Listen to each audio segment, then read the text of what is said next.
Welcome to Wisdom of the Way with me, Sai, a podcast to inspire, enliven, and explore Camino wisdom and life wisdom. Join me from my home on the transformative Camino de Santiago in Spain as we share stories and learnings with incredible pilgrims and teachers from all over the world. Welcome to another episode of Wisdom of the Way. Very excited to introduce you to Karen, a dear friend, a fellow pilgrim, an incredible teacher, someone who has taught hundreds of people yoga in India, and who I have had the pleasure of taking many journeys with, studying with as well, and sharing many life experiences. This conversation, we've just returned from a walking retreat along the Camino, so on the pilgrimage, and we're sharing some of those learnings of the way, of the life, pilgrimage of life. And we're going to India. We're going to India together. We're taking a small group of people on a very special, intimate journey. So we touch on that and on this journey to India and what that will entail and the adventure that awaits us. India is a place where we've both spent many years. We had many deep journeys, and I'm really excited to be doing this for the first time, to be able to share some of the path, some of my life in India. And no better person to be taking and leading this journey, this pilgrimage with than Karen. We're going to India on the 20th of November, so not far away. We're going for a couple of weeks. We're staying with dear friends, incredible custodians of the land and great teachers. And this is really an opportunity to get into a very unique experience of sacred India. And it's our pleasure to be able to take you on the path to some of these, magical sacred spaces that one maybe doesn't necessarily meet so easily. There's some details below in the show notes and also on the website. Really look forward to taking this journey. Enjoy this conversation with Karenji. Hallo, mijn naam is Karen en het is een plezier om hier te zijn op de Wisdom of the Way podcast. Ik kom vanuit België en hiervoor leefde ik 6 jaar in India. So, hi, my name is Karen and it's a beautiful opportunity to be here on the podcast of Wisdom of the Way. I've been living in India before for 6 years and I have returned to Europe since April this year and just finished a beautiful walking retreat with Sai. It's very, very wonderful. Happy to be here. Thanks for being here, Karenji. Thank you for having me. It's always a pleasure. Always a pleasure to have you here on the Camino. And not your first pilgrimage. Not the first pilgrimage. Not your last. Probably not my last, no. I mean, obviously on the Camino, the essence is around pilgrimage, like pilgrimage out into the world and the pilgrimage inside, internally, and really looking forward to this conversation and hearing some of your experiences of different pilgrimages of your life. Let's start with the Camino de Santiago, before the Camino of life. You've been on the path a few times now, and you've come back, and obviously they're never the same experience. What's some of the invitations for you when you return to the Camino? What are some of these some of the experiences that you realize when you return to the Camino? And I ask because there are people who walk 1 but then walk 3 and then walk 30 and but first maybe also someone considering to return to their pilgrimage. What's some of the things that you take away by returning to the path? I love that question. And I think, as you said, it's just never the same, however many times you do it, because the path has changed and also you have changed as a person. And I find when we return to the same locations, quote unquote same, it's a great mirror to see how we have changed as a person, because we meet a sort of very similar place. So that's something that we recognize. And within being there, we remember when we were there the last time, and we remember that version of ourselves when we were walking those same stretches or in that same place. But we then notice how we respond differently, how we maybe think differently, how we approach things differently. And we can only see that contrast because we're in a similar location. I will use the word same, but even though a branch has fallen off or it's a different season, but we're in the same location, let's say it that way. And for me, that has really shown through these three stretches of the Camino that I've done, because I haven't walked it fully. I think I would love to, but the first time, yeah, there was definitely on a personal level, there has been growth, but also when you do something for the first time, there's a whole different energy than when you do something for the second or third time. The first time, there is still the not knowing. You have no idea what's going to happen.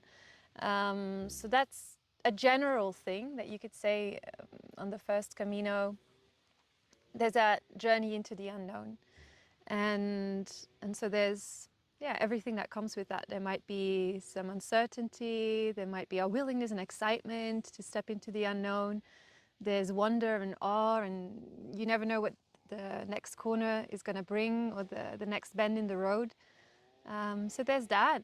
Then the second time that I did it, there was that a bit of a sense of familiarity, because now you do know, even though it's not the same, but just speaking on a level of meeting the place again, it's like seeing a friend again. So there's a welcoming feeling, there's a bit of a homecoming feeling, there's a nostalgia that surrounds it, and a happiness that you can be there again. Because whatever you experience on the Camino, I think one of the shared threads is that there is a sense of expansion, there is a sense of love, of connection that is felt by all the pilgrims. And so returning to that brings you back into the heart. And then the third time that I walked just now with you, there's all of that, of course not the unknown anymore, but then it starts, and even though it's only the third time, but I noticed within myself that I have to start to be careful not to take it for granted. Because then that moment comes where you go, I know this. And all of a sudden we lose the eye to see the details, to observe, just to notice. Because we know it, we don't, but the mind registers it as such. And so we move through it without really being present. Not saying always, but it is a pitfall that I've noticed within myself. So in terms of just returning and doing the same walk, that is definitely something that I've observed. But then as well, when we take it to the other aspect that I shared about the personal journey, I've noticed shifts as well within myself. In the first Camino, I was very much, approaching it as from a level what I thought a good pilgrim should be like, or how does a good pilgrim walk the Camino? So Great question. of course, where I'm run now, there's no such thing as a good pilgrim. There's just a pilgrim, and everybody walks it according to his unique essence and whatever is right in the moment for that person. But for me, the first time I did it, I also tried to do everything. So I wanted to be everywhere, do the hardest routes, the most beautiful sights, really get out there, was rushed to start walking. I was a bit focused on getting to the next destination as well. Even though I enjoyed thoroughly being on the path as well, but I did see that. So there was more, I was putting more effort into it. The second time, less, but still it was present. I could sense that it was still there, but less. I didn't take the most difficult routes anymore, just also because I wanted to see the other route now. The easy route. The easy route, yeah, exactly. I was curious. I was like, okay, let's do that one too. There was less this thing of trying to prove something to myself, or to whatever, but that sense of okay, now I have to do this right. That was definitely less there, or trying to get most out of it. And then this time was very, very interesting. Yeah, there was definitely a shift, but that it was a confirmation of a shift that I have felt earlier already happening inside of me. That there's really nothing to prove to anyone, and there's nothing to chase either, and there's nothing to hide either. That's beautiful. I really love that insight. It's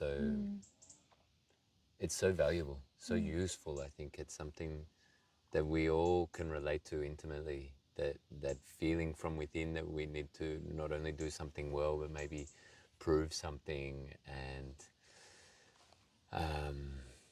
yeah, and portray a version of ourselves that we would like to portray, for example, in life, not necessarily on the Camino, maybe on the Camino as well. What has helped you like move into that ease and into that further on that path? And I ask that so that we can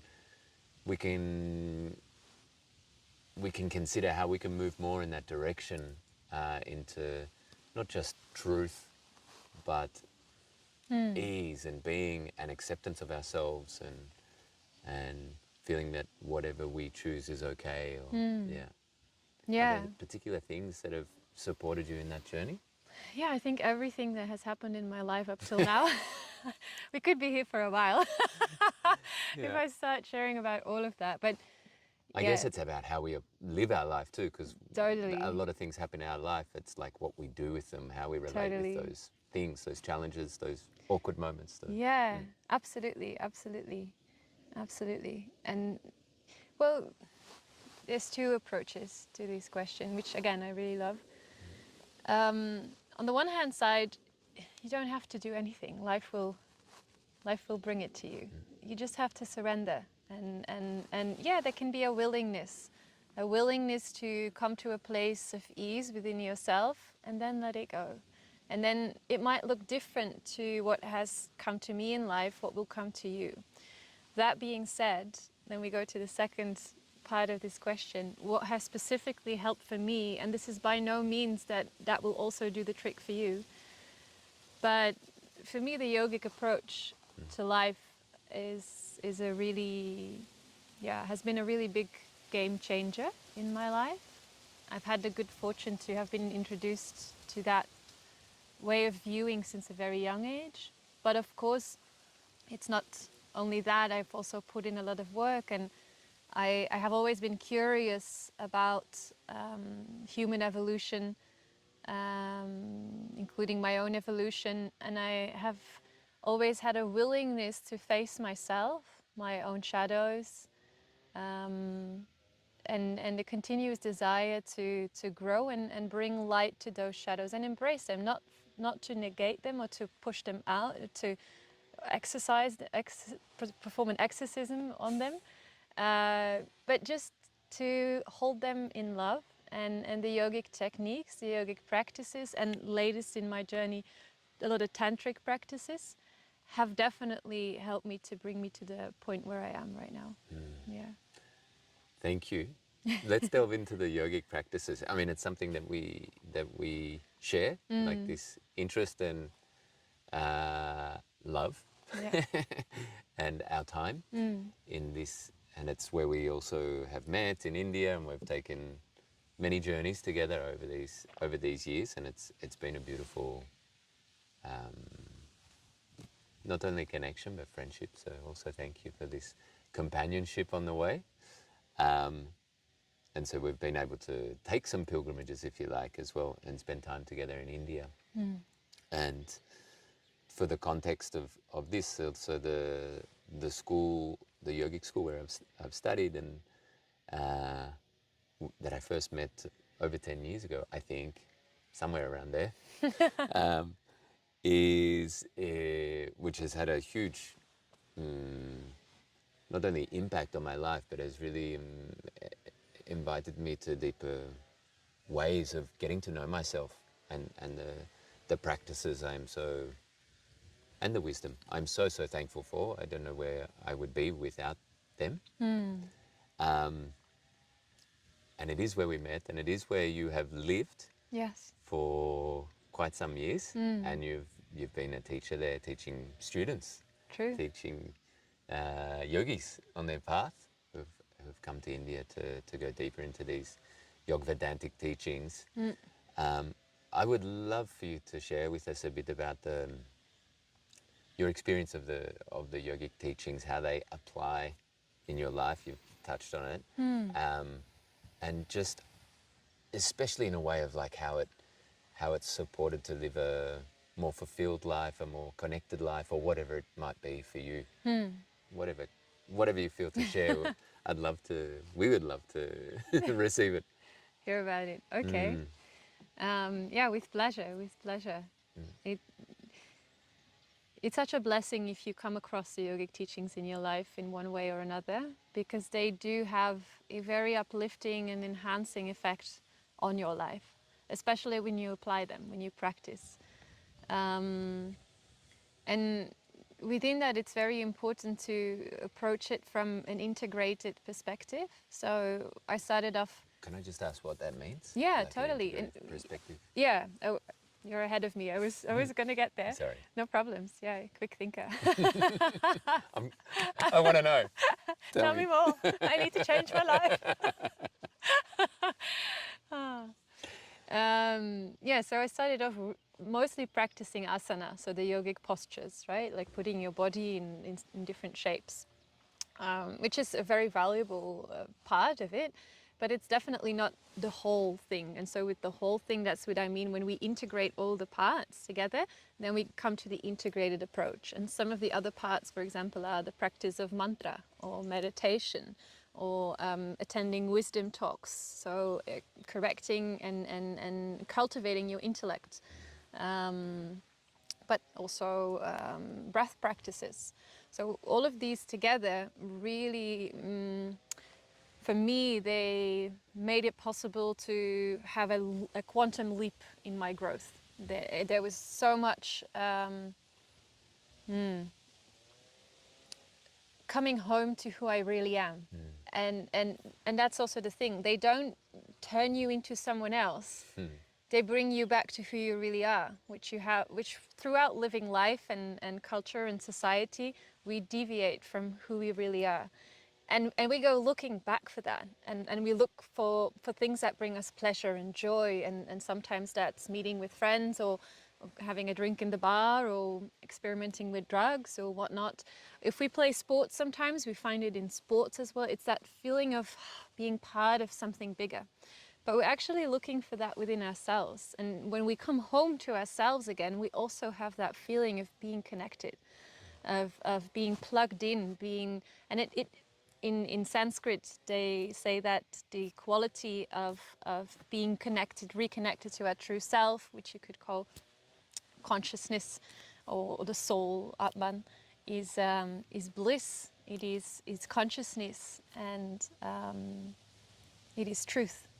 So these are the values that we also experience once we reconnect to that. But before we get there, there's often a bit of shedding needed, because throughout life, because living a certain way, having certain input, having received certain conditioning through our parents, through schools, through, like I said, systems that we grew up in, which is different depending on which part in the world you grow up in, which traumas you've received, all of that. So we need to kind of peel those layers back off to come back to the gold within ourselves that we are. And the practices help with that, like the kriyas, which is practices working with your energy, movements, mudras, sound. All that integrated approach really helps you to see all that conditioning first and foremost. And once you see it, you can also let go of it and work through it, embrace it. And embracing it and letting go of it is a bit of the same thing. It might sound opposite in terms of verbal words, but it is the same thing, because the moment you embrace it, you accept it, there is a dissemination of that energy. So yeah, that's what they did for me, bit by bit. And it's not that you arrive somewhere. Like, I'm here now, but I know that it's not done. I can see that the first Camino, I was a different person. I keep on practicing. I keep on exposing myself to the teachings, putting in the work. And 3 years from that point, for example, I'm a different person. But when I'm going to see myself again 3 years from now, I hope that I look back on this version and say, wow, there was so much more. And that's the beauty of it.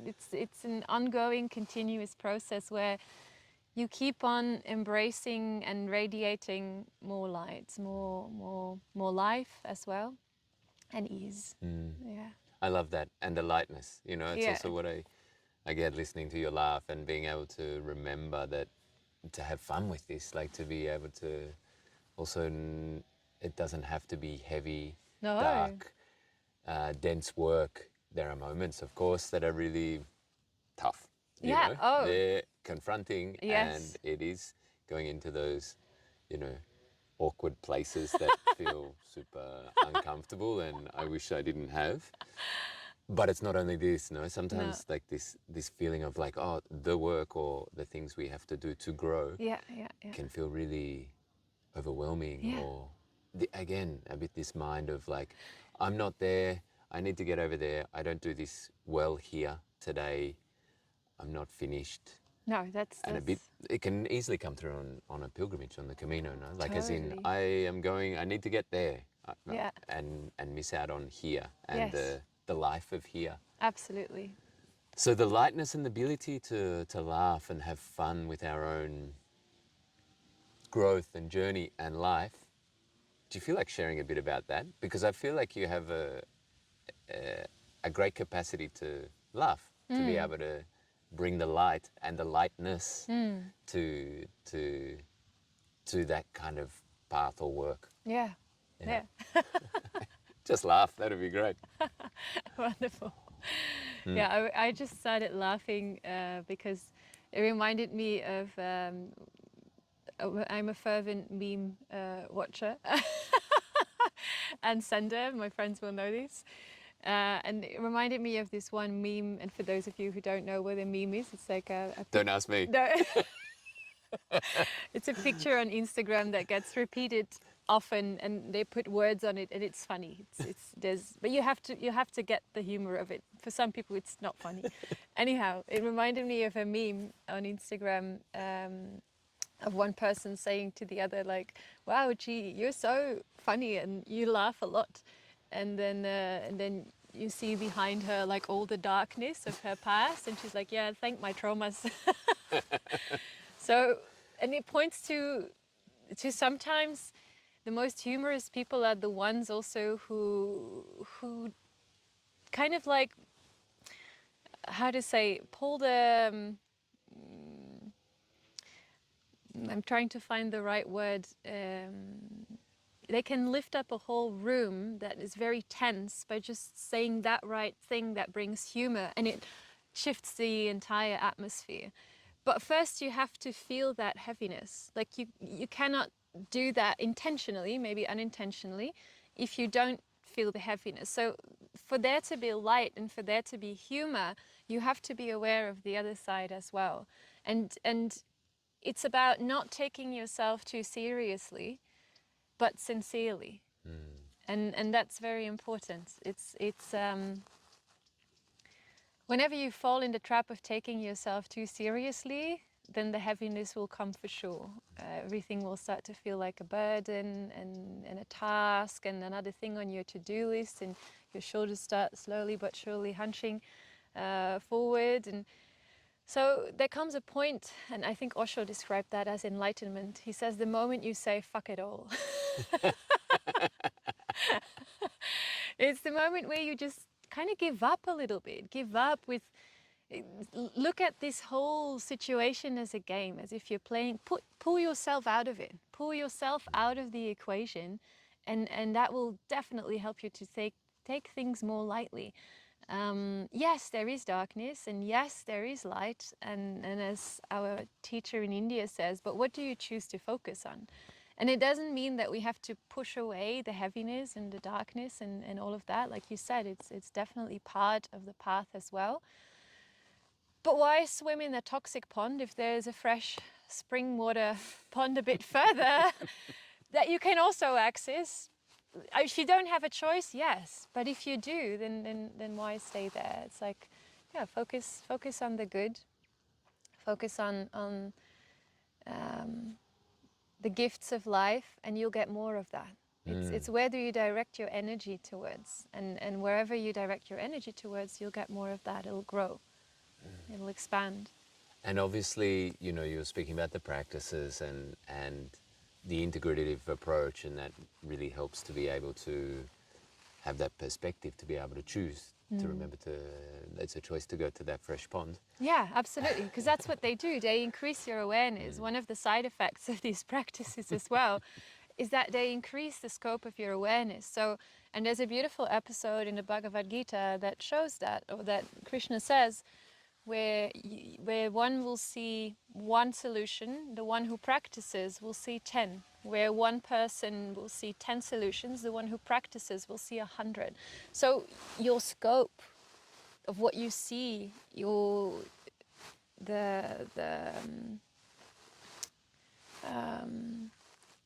radius increases. So there's just a bigger view. It's and it makes things easy. And it's not the kind of bigger view that feels overwhelming. It's just the one that provides you with more avenues without the indecisiveness. Because, for example, that's another side effect of the practices, is that it brings you to clarity. So even though there might be more options to choose from, you know exactly which one to take. You have that clarity backing you. That's another siddhi. Like the cities are like special powers. Like that's where another pitfall. They sound amazing, like levitation and all of that. And then some people start practicing because they want to be able to float 5 centimeters off the ground. Who knows why?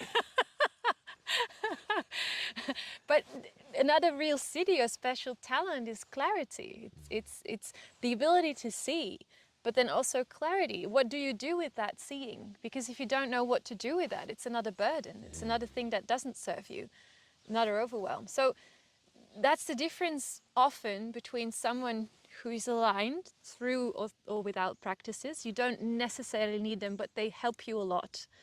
It's like, let's say you have a rotten tooth in your mouth and you're going to pull it out yourself, or you're going to go see the dentist.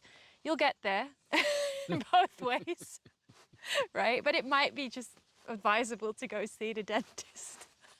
So if there is one, why not, right? So these practices are here. They have been shared for millenniums, like for thousands of years by people who've received them, passed them on, because they see it benefited people, it helped them. So if you ever come across practices and you are interested and you feel a resonance with them, you will for yourself experience very soon how they have a positive impact on your life. But like you said, you might need to go through some little dark pockets within yourself, which is also part of the road to get to the light, right? Absolutely. Yeah. Absolutely. I guess one of the other things that's really important around that is the having space. You know, just like on a pilgrimage or on the Camino de Santiago or whatever pilgrimage of life, having space to be able to feel, to contemplate, to check in, to obviously the practices, they create a greater access to that inner spaciousness, that inner ability to perceive and to observe and to feel. But also there's a practical part of it, of like having space in our day, Yes. in our path as well. I mean, because we're here on the Camino at the moment. Yeah. And you know, you see people every day. It's great learnings watching and observing others, because they show us so much about ourselves, or maybe how we want to live, or walk, or what isn't the way that we want to walk. Great teachers that come every day.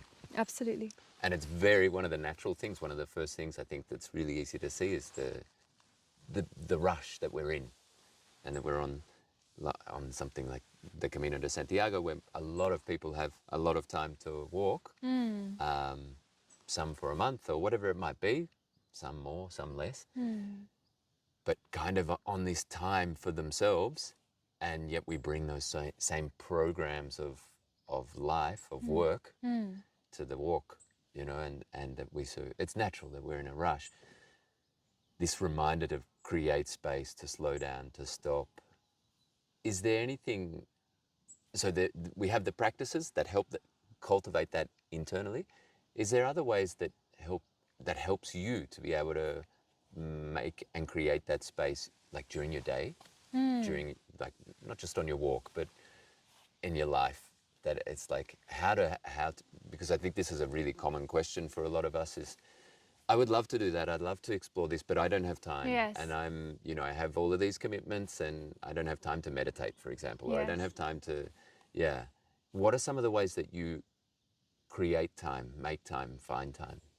I love this question, and I think you have a really valid point in saying this around space and having time to yourself to observe, to see what comes up in that silence, in that stillness. And honestly, that's one of the things that I also really value in the retreats that you offer. When you take people on the Camino, is you encourage them to walk by themselves as well. And I think for a lot of people, that's very helpful because they still feel that they're part of a group. You depart as a group. So they're not alone, they're not fully by themselves. And because for some people that can be a bit frightening, that idea of being fully alone by themselves, even though we're never really, but still. And so having that group container, but still the encouragement to explore what it is like to just walk in stillness, which is one factor, but then also by yourself and see what happens in that space. I think that is a really beautiful value that you bring in the retreats, and that automatically helps people to also see the value of taking some time out in their day-to-day lives. Because then we come to the question that you've asked, people find these practices amazing and they would love to, but, right, one of the most common is like going to the yoga teacher and saying, I would love to do yoga, but I'm not flexible enough. It's like, that's the whole point. Come. Yeah, and then often the question is like, with your body or with your mind? Or, don't worry about the body. Let's work on the flexibility of the mind. This will be great. Exactly. But that as well. So one answer is to do these retreats, literally retreat, like pull yourself away from the hustle and bustle of life every now and then. And in the beginning, this is almost necessary, especially when you've never done anything like that, any practices, any retreats, anything. I think it's important and almost necessary that you just pull yourself out of your daily routines, daily habits, day-to-day life, your job, whatever it is, your family, because that already, just being away from that will bring so much. You will see so much, because whatever you're used to, it falls away. It's not there anymore. So then what? You will notice normal habits, because they're so ingrained that you normally do, you can't do that now. So now what? You fall into this sort of abyss. And that is the magical place. What happens in yourself then? Because now there's time and space. Do you run from that? What comes up? Do you run from what comes up? Do you want to dive a bit deeper? How does it feel amazing, that time and space? In that time and space, all of a sudden, all the things that we've repressed might also come to the surface, especially before there's reasonless joy that bubbles up. So those are the little gold mines of evolution. And so retreating yourself every now and then is great. And having the excuse of going on a yoga retreat or whatever team building meeting is great, because that's sellable to your family often. But then you have to have something that you can sell to yourself as well, because then, you come home from that retreat or from that weekend or whatever it was, that month in India where you did your TTC training. But But by then, hopefully, you've had a direct experience of how valuable it is to have time to yourself. Almost so valuable that you want to go and take a stance for it. Because you see that it helps you be a better person for yourself and then ultimately for everybody around yourself. So one of the ways that you could schedule, and in the beginning you'll have to just schedule it in, it can help. I was walking on the retreat with you and heard Tony say he's a Vedic meditator, meditates 2 times a day, and he has a busy job as well. And he said, well, from 2 to 4 in my agenda, I slotted in is my time where I take that to myself. I meditate, I reflect, and if people call me business-wise, I just tell them, no, I can't, because I can see that there's an appointment there. So he made this appointment with himself, which is beautiful. It's a great act of love to do that. And by now, he says, people know. People know that between 2 and 4, they don't need to ring up or anything like that unless it's an emergency. But that's the time that I slot in for myself. So something like that. And it could be like that from 2 to 4. But even more recommendable is if you can do it in the morning. If you can take some time in the morning for yourself, and it doesn't have to be 2 hours, that might be a lot already for people, but even as much as 30 minutes. 30 minutes. And I can tell you it's worthwhile getting up for that a bit earlier as well. Because the practice you do in those 30 minutes, whether it is meditation or a breath practice or a bit of movement, asana, you can change, you can combine, but whatever it is that reconnecting to yourself. It is seeing what is alive within you. It's being with that, tending to that first, and that sets a tone for the rest of the day. People often think, oh, but more time, I have to get up even earlier, but I already have so little time. Well, first of all, time is all you have. There's nothing else but time that you have. And if you put in a practice like that, you don't lose time, you actually gain time. Because by programming yourself first thing in the morning, what happens is that, let's say there's something that comes in throughout the day and it's something a little bit like, oh gosh, but instead of pushing it aside, you'll probably have the courage to face it. Or you will know if now is the right time to engage with that or not. And if it's the right time to engage with it, you will have the clarity. You will see all of a sudden that problem doesn't become so much of a problem anymore. You can just see it for what it is. And especially if you're anchored in the heart, you can just say, okay, oof, done. So what would have maybe taken you 3 hours and a lot of toxic emotional residue without the practice, not to say that it's a guarantee, some days it won't work like that, but if you're consistent with it, definitely it will improve your life in that sense, where you will gain time. And so instead of it taking 3 hours, and you might be carrying it with you throughout the rest of your day and into your family life when you come home after a day of work, now you just see it, solve it, done. And it doesn't leave that heavy, sticky aftertaste. It's clear now. And if it does, maybe throw in a 5-minute breathwork practice to cleanse yourself from whatever that's still there, and off you go. So it just shows the potency of the practices. So taking out that bit of time, it becomes the greatest gift to yourself and to others. And the effect of doing that will prove its worth to you, so that it becomes unquestionable, it becomes unnegotiable. And then over time, when you really practice and you stay consistent, you will also notice that you won't need to do that as often anymore. You will start to live from that state. So you might still go on a retreat or to India or take some time to yourself, but the processing and your baseline state of being has improved to such a degree where you can find stillness within yourself while being engaged in the hustle and bustle of life, where you're not that affected by all of that anymore. There stays this kind of a gap between what's happening there and you here on the inside. And you're present in both. You're present with both. So you can clearly see what's happening here and you can clearly see what's happening there.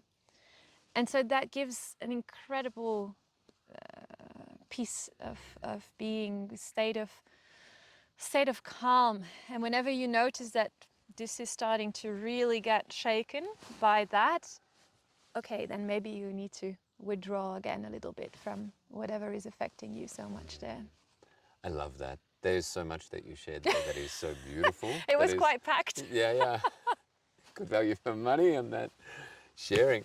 Wow, but there's just really, there's so many aspects that could easily draw down on there, and it's beautiful. Thank you so much, really. And I guess the part of the last part you were sharing around, you know, expanding our awareness, our consciousness state, and being able to stabilize in that, and that also being one of the side effects of the practice. But from that place, and with that, from that place, being able to live an integrated life, this life that then is supported by the ability to hold different situations, the energy or the challenges of different situations at work, at home, wherever we are living our worlds, so that, you know, this idea that we need to go and retreat and be in the cave and live there, and that's where we can find peace, is a place. It exists. It's very valuable, but it's not a way to be able to live in the world, which is where most of us are living. And it's a great place to learn. So being able to go to India, for example, or go wherever onto the Camino, we see this, you know, things open, things expand, we get insight into ourselves, into our world, we learn from each other, Yes. we grow together. Yes. But then how do we, you know, continue that, and having that consistency, as you said, through the practice, through our experiences?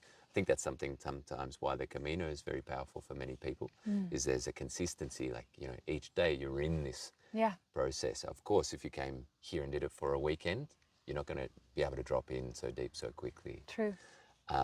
So valuable, these journeys into other spaces that awaken these other parts of ourselves, as well as equip us with some tools and insights and the wisdom that we learn together, and connect with our own and activate our own inner wisdom. Yes. Yeah. So I love that, and I love also because that's something that, I mean, we're passionate about.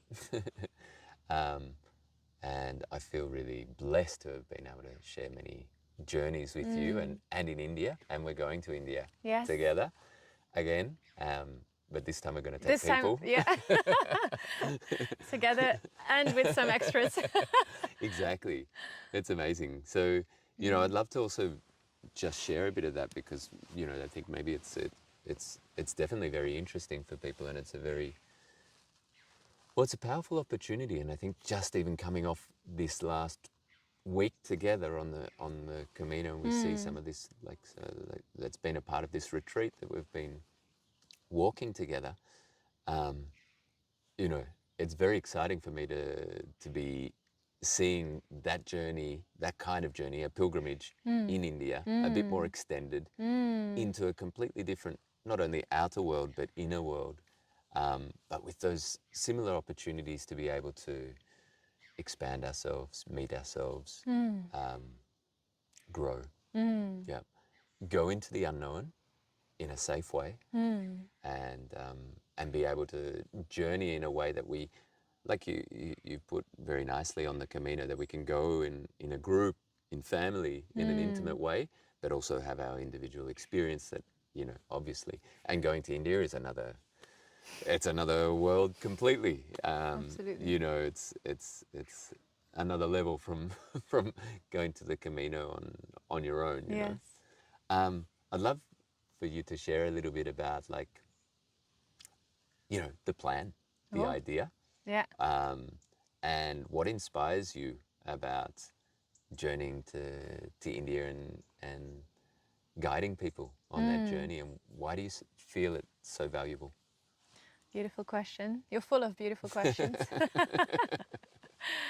um, yeah, I'll share a little bit how the idea. I mean, you were there when the idea originated, but I'm happy to share a bit for the wider audience, and also because I really love the seed from which the whole plan sprouted. It's so important to see where is something originating from, what is the driving force behind this, and really the driving force behind this whole plan that we share, that we have developed, is to share the bliss and the beauty and the expansion with people that we experience when being there in India. And specifically then, when I was sitting on that bench, just for a bit of context information, we were in Tiruvannamalai, and our host had shown us this incredible chai place that you could impossibly find on your own. You could, but unlikely. So Simon and I decided to go there again for chai, and this host, I'll just interrupt, this host was yes, Shankara, who was on the, I don't know if he was on, I think it was the last week's episode of Wisdom of the Way or the week before, yeah, but anyway, he's incredibly beautiful man. beautiful guy. He will be there again when we go. And so we were there, and we ordered chai, and there is a little video of the man pouring chai on the Incredible India Pilgrimage's Instagram page. So he poured it like a true master of chai, almost like a Moroccan mint tea maestro. And so we had the chai, and yeah, it's like, what, not even 50 cents for a chai. Here in Europe, you could easily ask €7 for that, with the whole show and the authenticity of the pot that was being used, and it was all so beautiful. And so we sat there on the bench, and I was just admiring the Indian people walking by, and they were all, I was deeply in my heart, needless to say, and everybody looked so beautiful. Everybody looked so beautiful, and the colors, they wear these beautiful colors there, and the men wear skirts there. They don't call it skirts, I forgot the name. A longi? No, I don't Yeah, know. something along those lines, yeah.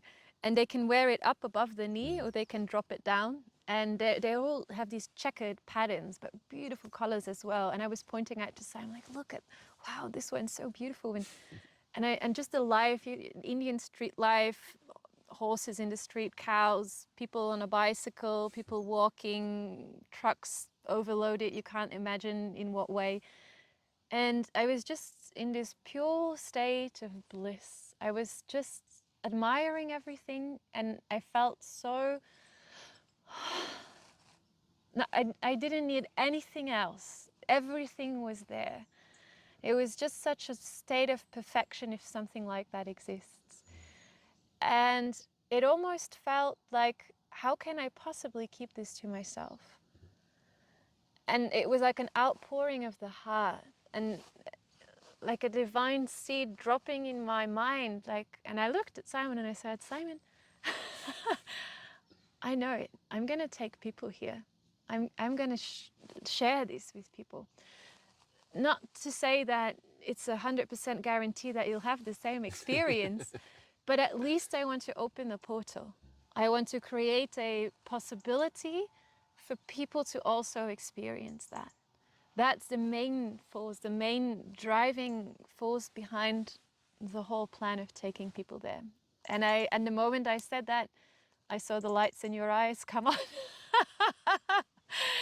And tactful and charming as you are, you very carefully suggested to do this together. And immediately it was a full body yes for me. I was like, yes, absolutely, let's do this together. Because I think we're very complementary in what we can offer in terms of guiding people. We've both been there for so many times. We have a lot of experience with the country, also with the studies, with the teachings. Yeah, not to brag too much, I can speak about you, but I feel that you have a great capacity to hold space for people, to be with them in their process. You're an amazing listener. Yeah, and so it's definitely a beautiful thing to share, and I think also it will give people incredible value, not just seeing India, that's part of it, of course, but as you said, already just being there, it's an inner pilgrimage. Things will come up, opportunities for expansion will present themselves, and like we spoke about earlier, it doesn't always immediately bring the light. Sometimes there's a bit of darkness that we need to face first, and if then that can happen in such a safe container with a limited group of people that we can extend our care to and offer a hand to help them along on that process with the experience that we have, I think it is a beautiful offering. And it comes from that place of offering. It is an offering. It comes from a place of, for whoever feels charmed, it's not, you don't have to do this. But if you feel somehow in yourself that there is, your heart starts beating just a little faster, there's this calling, then we are here with our hands stretched out and we are willing to help and guide if you'll accept. So, yeah. Thank you for sharing that. That's beautiful. So well expressed. It's beautiful. It's beautiful to also travel back there with you to the chai man, to the chai wala. The chaiwala. Yeah. Yeah. Yeah, it's so evocative, India. All of it. All of like it. you like you expressed it, there's so much that it enlivens in one. Yeah. That's a good word, enliven. Yeah. Yeah, and it's exciting to, I really resonate with that's something that's so beautiful and such an honor to be able to do. And I guess we've done this in different ways in our different places as well, like you teaching in India for many years and accompanying many people on their journeys, on their yogic journeys.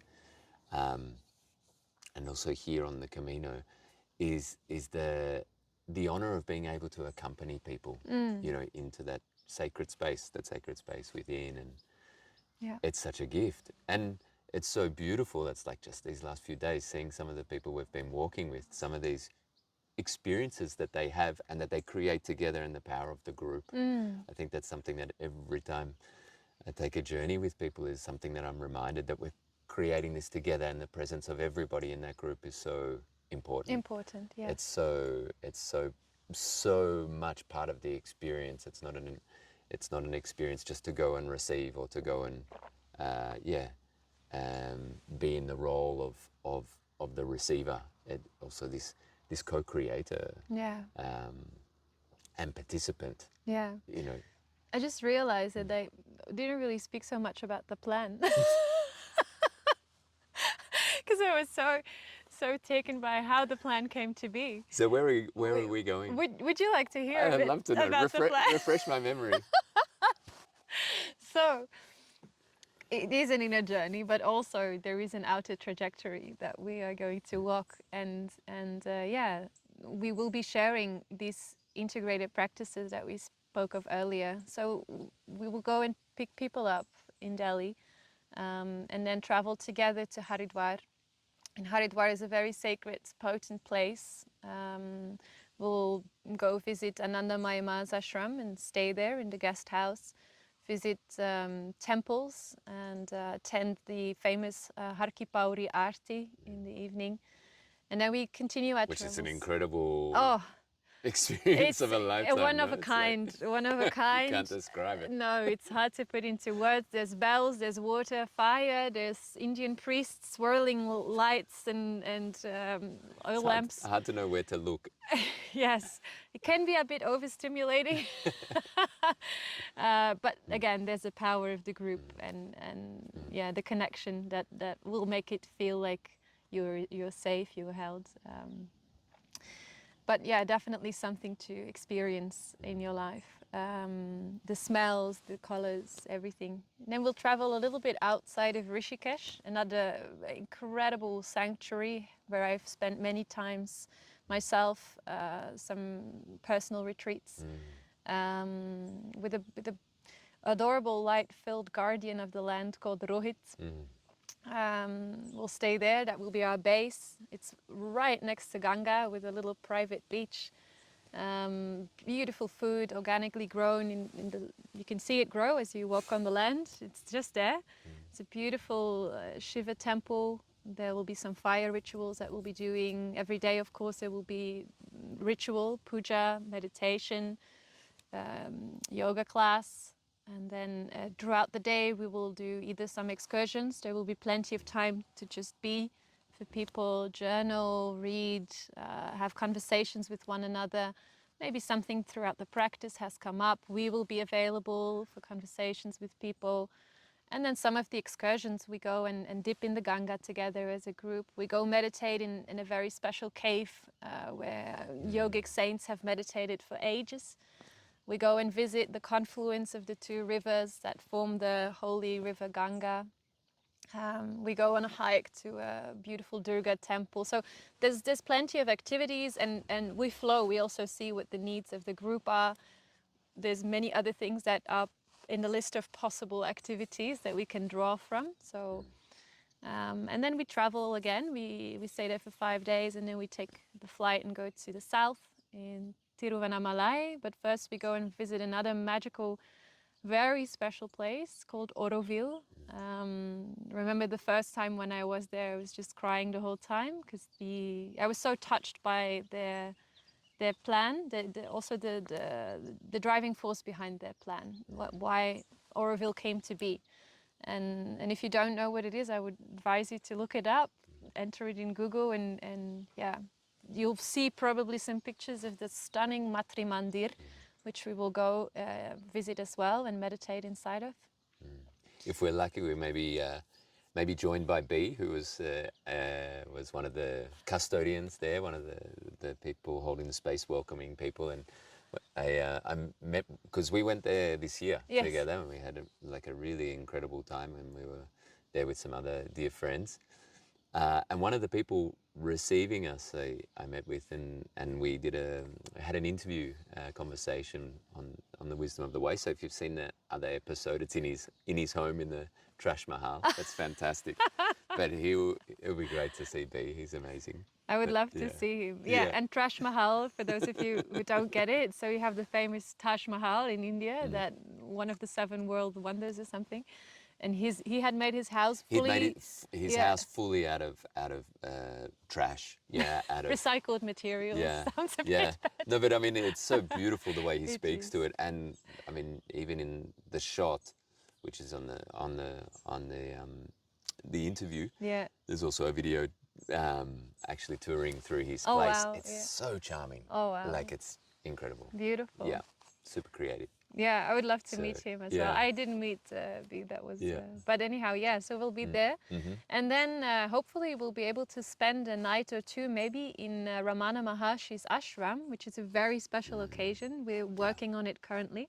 Let's see how we go. But it would be in silence, so that would be, again, that time to really be still. That time to really not speak, but observe, see what is alive within me, and also a very unique opportunity to experience firsthand the pure, authentic Indian ashram life, because for those who would need more luxury, that can be arranged, but for those who are in for that authentic experience, it will be very basic, and that's the beauty of it as well. It will be food, whatever they offer there in the ashram, stillness, sitting on the floor, meditating, attending the rituals, and so on. So that is definitely going to be a highlight I'm very much looking forward to. And then after that we go visit Shankara at Shivalaya. There's daily fire rituals there. And then the cherry on the pie, the peak experience of the pilgrimage will be the Kartikam Deepam, a very special festival. It's a very special full moon night then. It's regarded as one of the most important full moon nights of the year, and the whole mountain, the holy mountain of Arunachala, converts into a diya or deepam. Deepa means light. So on the top of the mountain they will build a huge fire stack or wood stack, and they will light that up, and so the whole mountain will turn into a sacrificial offering light, and millions of people will be walking around the mountain barefoot. And we will be part of that. We will maybe tie a piece of rope. Like one of those kiddie cords. Exactly. That can extend. Or cool. I might have a big flag. So we're back. We're back. Post laughing attack rain downpour, and we were somewhere in the journey in India. I think at the end of the journey of India, you were explaining, sharing a bit where we're going to be, what we're doing. So we're going in November. Yeah, correct. I'm not sure if we included that before or No, not. I don't think so. So yeah, November 20th is when we embark on this journey. We go and pick people up from the airport, and the end of the journey is the 4th of December. 2 weeks. 1 week Yep. in the north Yep. and 1 week in the south. In the Yep. north, where we've spent a lot of time over this last decade, Yeah. we're immersed in these teachings of coming from the Himalayas. Yeah. Such an incredible energy and so deeply held by the land there and by the sweet Mother Ganga, the sacred river there, and then into the south, which is a beautiful complementary energy. Yeah, beautiful. Really different. So it's almost like visiting a different country within one country. But yeah, very enriching, the one experience with the other experience. Yeah. People are signed up already, which is super exciting. So it's happening. Yes. It's definitely happening. And there Definitely. are some spots still there. Yeah, I think so the total amount of people that we're taking is 12, and then there is, I think, 5 spots left for now. Fantastic. Yeah. Vamos. Vamos, chalo. Sí, chalo. Chalo. What is chalo? Chalo is Hindi for let's go. Chalo. If you join us, you'll hear it multiple times, whether it is an Indian guy in the street or us trying Or to just get you us. out of your bed, taking you on to the next adventure. But Chalo will definitely be part of the journey. Yeah. The full experience. Another one that you should definitely already learn is TK. Dike. TK means okay. TK. Karenji, dhanyavad. Dhanyavad is another one. It means thank you. Yeah. Yeah. It's Silent such a pleasure to be here with you again. Always. Thank you for visiting us here on the Camino. It's great to really, such a gift to have your light and your energy here. And thank you for your friendship, for your companionship, for being a dear sister. And here's to many more pilgrimages and journeys that we share in and outer in the world. And thank you for everything. I'm really excited to be taking this journey, and I just have to say you're an amazing teacher. You're really an incredible teacher. I love being in your sharings in your classes, and so I'm also looking forward to that on the journey. Thank Yeah, you. thank you. Yeah. Thank you so much. Thank you for having me on the podcast. Thank you for saying yes. No, for me for saying yes. For you for asking to do this together. Thank you for saying this. Yeah.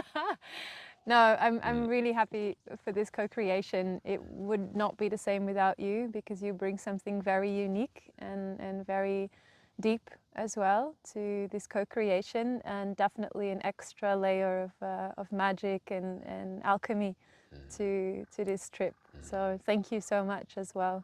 Yeah, I am in full admiration of how this deep friendship keeps expanding and evolving, and I think this will be yet another chapter of sharing what is so special between the two of us with everybody else. Yeah, it's so exciting, and doing this journey with others for the first time, it's also something very alive in it. So Yes.